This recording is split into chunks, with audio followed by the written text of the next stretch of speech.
You know what? Look at my diamonds, they dance. Petro cocaine is the fashion. Alright people, your boy Man Mike coming at you guys with yet another Atlanta Falcons video. 3 things that stood out in the win. Look, bro, I just gotta get it straight off the. I guess just get it straight out. Just gotta say that I was thoroughly impressed with this Atlanta Falcons defense, and I continue to say over and over again, your boy Vic Beasley is doing his thing. Vic Beasley is doing his thing, bro. Like, he's leading the team in sacks with 8 sacks. Has more sacks than a lot of guys that are supposed to be elite pass rushers. These elite pass rushers don't have 8 sacks. I wonder who they are, okay? Yeah, the guys that got paid $100 million to get less than 8 sacks. But we want to say that Vic Beasley sucks? Come on, bro. Like stop. Like, come on. Let's stop at some point. We got to give dude his credit. We got to get his team his credit. Yeah, they get off to a horrendous start.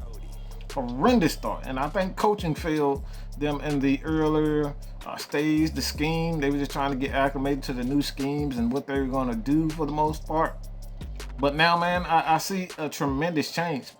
And particularly the defense. The defense, Dan Quinn, I just got to say that they really did their part. But, you know, like I said, the first one is always obviously Vic Beasley and the defense. But, man, you got to give up to Dan Quinn for making the adjustments, man. I know a lot of people will sit back and say, oh, no, it's Jeff Olbrich. Oh, no, it's Raheem Morris. These guys are calling the plays. But guess what? Dan Quinn had to humble himself as a head coach to kind of put the pieces in the right spot to make the right moves. This is what leaders do. They make the right moves in order to make the team much better. So what he did was gave Raheem Morris an opportunity to have a voice on the defense. Step back. If your voice as a head coach isn't working, humble yourself, and for the team's sake to improve, for the team's sake to win. That's what real leaders do. Okay, so that's what Dan Quinn did. He gave the Falcons defense another voice to totally understand the vision that he had in place for this team. No longer was this cover 3 scheme working the way it is, so he started to mix things up. Showcase Vic Beasley's true ability. Okay, this is still the first one, but this is Vic Beasley's true ability. So when you do that, man, I gotta say, you know, that's a good coaching job by Dan Quinn, is just utilizing Vic Beasley the correct way. The second one is obviously the offensive line. I love what I saw for the offensive line. Caleb McGarry, Chris Lindstrom had an okay game. I think he's kind of struggled against Taven Bryan in pass rush for the most part. But overall, I thought the offensive line played well.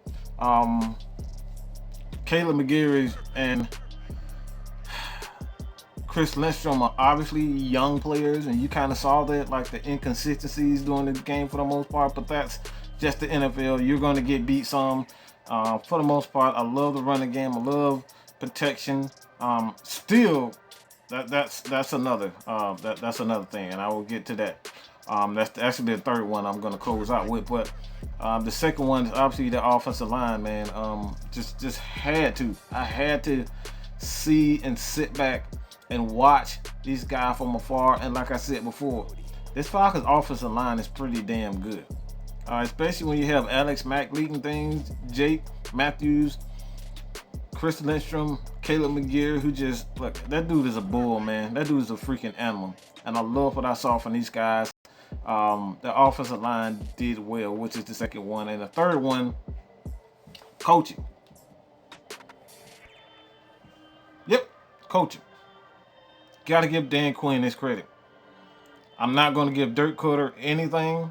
Why? Because I still wasn't satisfied with how he was passing the ball 50 times, 45 times in a game. That's not balanced. I'm not happy with that. I don't think you're going to continue to win with that, especially when the defense is still struggling. You're not going to win many games like that when you continuously over and over and over again throw the damn ball 45 to 50 times a game. That's not balanced. You gotta have balance. It's somewhere in the neighborhood of 35 and 35 rushes, 35 passes. You have to. You must establish balance. And this is something that Derek Cutter knows nothing about because he just refuses to run the ball early in the game. He wants to use the pass game to open up the running game. Sometimes that doesn't work.